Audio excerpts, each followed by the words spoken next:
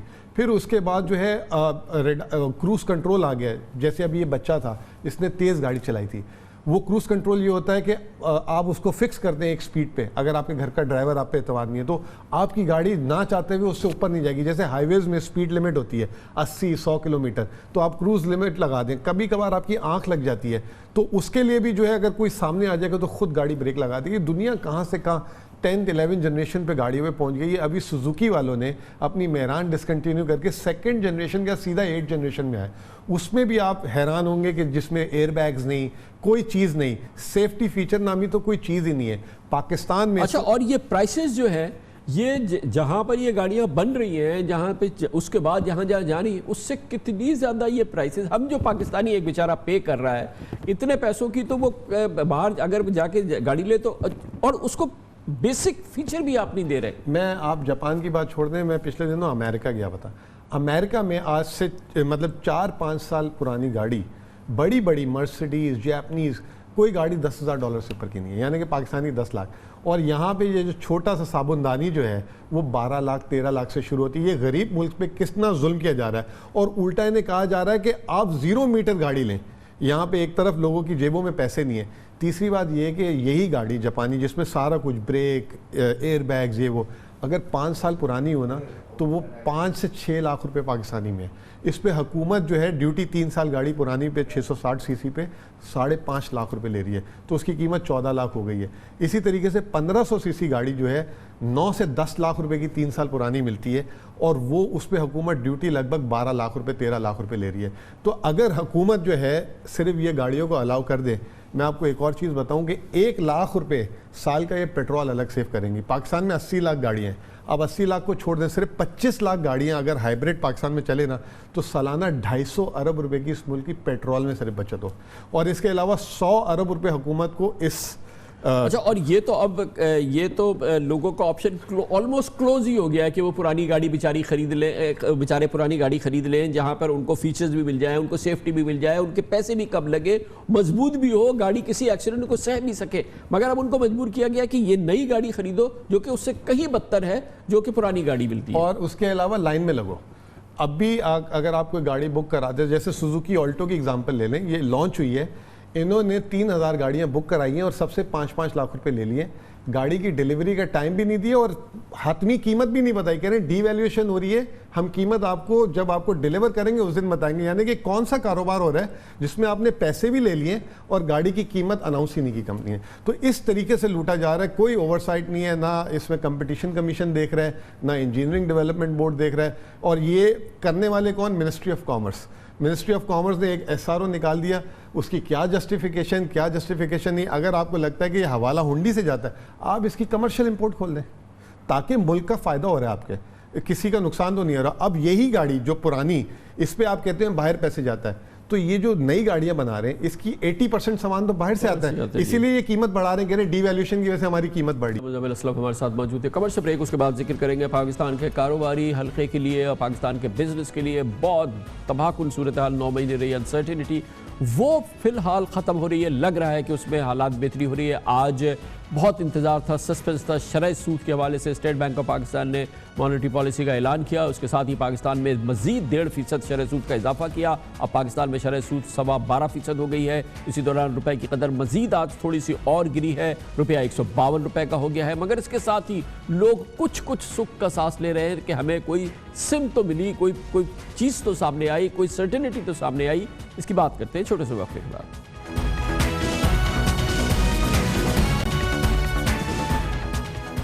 پچھلے 9 ماہ سے عمران خان حکومت کا سب سے بڑا مسئلہ یہ تھا کہ کاروباری برادری میں, سرمایہ کاروں میں ایک تجسس تھا, ایک گو مگو کی کیفیت تھی, ایک انسرٹینٹی تھی کہ نہ جانے پاکستان کے جو